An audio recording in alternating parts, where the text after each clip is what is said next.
السلام علیکم. د هر کور مکتب ګرانو زده کوونکو د پښتو الفبې 15 لوست ته ښه راغلاست. د 15 لوست له پیل څخه د مخه دا ووایاست چې په 14 لوست کې مو څو توري لوستلي وه او د هغو تورو نومونه هم یاد کړئ. په 14 لوست کې مو 3 توري واو، دوه سترګې ه او ګردې ه لوستلي وه. په 15 لوست کې د پښتو الفبې 15 نور توري څرګنده یې، اوږده یې، نرمه یې، لکیداره یې او همزواله یې درښیو. دا 15 یګانې په شکلونو کې یو ډول او ډیر لږ توپیر سره لري، خو په لیکنه کې هر یوه خپل ځای لري. څرګنده یې د پښتو الفبې 42 توری دی. ی اوس د ی د لیکلو طریقې ته ښه وګورئ. قلم په راسته لاس کې ونیسئ، له لوړ څخه لاندې طرف ته نیم ګول شکل ولیکئ، بیرته چپه طرف ته په ګول شکل قلم وګرځوئ. اوس لاندې 2 ټکي څنګ پر څنګ ورکړئ. د ی د لیکلو طریقې ته یو وار بیا وګورئ. اوس نو د ی غږ زما سره یو ځای تکرار کړئ. یا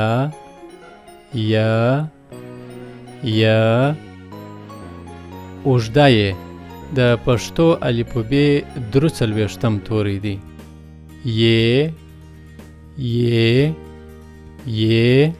اوس د ی د لیکلو طریقې ته ښه وګورئ. قلم په راسته لاس کې ونیسئ، له لوړ څخه لاندې طرف ته نیم ګول شکل ولیکئ، بیرته چپه طرف ته په ګول شکل قلم وګرځوئ. اوس لاندې 2 ټکي سر پر سر ورکړئ. د اوږدې ی د لیکلو طریقې ته یو وار بیا وګورئ. اوس نو د ی غږ زما سره یو ځای تکرار کړئ. یا نرمه ی د پښتو الفبې 44 توری دی.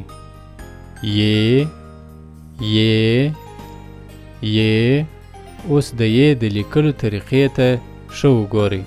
قلم په راسته لاس کې ونیسئ، له لوړ څخه لاندې طرف ته نیم ګول شکل ولیکئ، بیرته چپه طرف ته په ګول شکل قلم وګرځوئ او دا یې هیڅ ټکی نه غواړي. د نرمې ی د لیکلو طریقې ته یو وار بیا وګورئ. اوس نو د ی غږ زما سره یو ځای تکرار کړئ. یا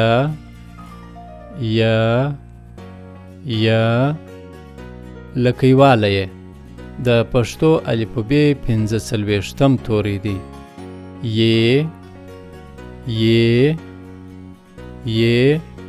اوس د ی د لیکلو طریقې ته ښه وګورئ. قلم په راسته لاس کې ونیسئ، له لوړ څخه لاندې طرف ته نیم ګول شکل ولیکئ، بیرته چپه طرف ته په ګول شکل قلم وګرځوئ او په پای کې لکۍ ورکئ. لکیواله ی هم کم ټکی نه لري. د لکیوالې ی د لیکلو طریقې ته یو وار بیا وګورئ. اوس نو د ی غږ زما سره یو ځای تکرار کړئ. یا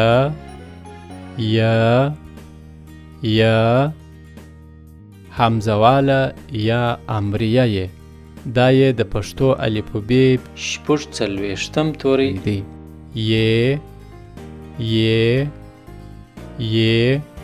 اوس د همزواله ی د لیکلو طریقې ته ښه وګورئ.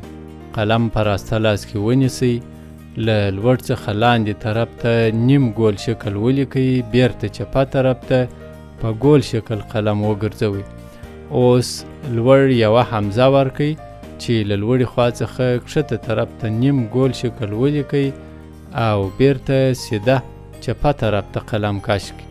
د همزوالې ی د لیکلو طریقې ته یو وار بیا وګورئ.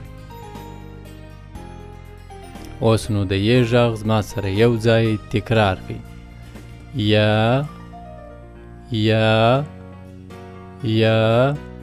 د هر کور مکتب ګرانو زده کوونکو د 15 درس دا 15 توري څرګنده ی، اوږده یې، نرمه یې، لکیواله یې او حمزه یې تاسې د خپلو خویندو، ورونو او ملګرو سره یو ځای تکرار کړئ او ویې کړئ، تر هغو چې د هر کور مکتب له لارې تاسې ته یوه بله تعلیمي لړۍ وړاندې کوو.